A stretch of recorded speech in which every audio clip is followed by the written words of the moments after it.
தமிழக ஆளுநருக்கு எதிராக உச்சநீதிமன்ற தீர்ப்பை வரவேற்கும் வகையில் கிருஷ்ணகிரி கிழக்கு மாவட்ட திமுக சார்பில் பட்டாசு வெடித்து இனிப்புகள் வழங்கி கொண்டாட்டம். தமிழ்நாடு சட்டப்பேரவையில் நிறைவேற்றப்பட்ட மசோதாவிற்கு ஒப்புதல் வழங்காமல் கிடப்பில் போட்ட தமிழ்நாடு ஆளுநர் ரவிக்கு எதிராக தமிழ்நாடு அரசு சார்பில் உச்சநீதிமன்றத்தில் வழக்கு தொடரப்பட்டது.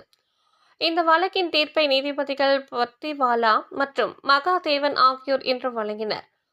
அந்த தீர்ப்பில் 10 மசோதாக்களை குடியரசுத் தலைவருக்கு அனுப்பியது சட்டவிரோதம் என்றும், ஆளுநருக்கு என்ற தனிப்பட்ட அதிகாரம் எதுவும் இல்லை என்றும், மசோதாக்கள் குடியரசுத் தலைவருக்கு அனுப்பியது மூலம் ஆளுநரின் செயல்பாட்டில் நேர்மை இல்லை என்றும், தமிழ்நாடு ஆளுநரின் செயல்பாடு அரசியலமைப்பு சட்டப்படி வரையறுக்கப்பட்ட நோக்கத்துக்கு எதிராக உள்ளது என்றும், பொதுவான விதியின்படி மாநில அரசுகளின் ஆலோசனைப்படி மற்றும் பரிந்துரையின்படி ஆளுநர் செயல்பட வேண்டும். மக்களால் தேர்ந்தெடுக்கப்பட்ட அரசின் சட்ட மசோதாக்களுக்கு ஆளுநர் மதிப்பளிக்க வேண்டும் என்ற ஒரு வரலாற்று சிறப்புமிக்க தீர்ப்பை இன்று உச்சநீதிமன்றம் வழங்கியது.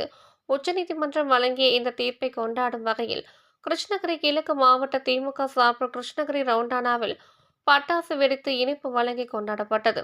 நகர பொறுப்பாளர்கள் அஸ்லாம் மற்றும் வேலுமணி தலைமையில் திமுகவினர் ஏராளமானோர் கிருஷ்ணகிரி ரவுண்டானா பகுதியில் கூடி பட்டாசு வெடித்து கொண்டாடினர்.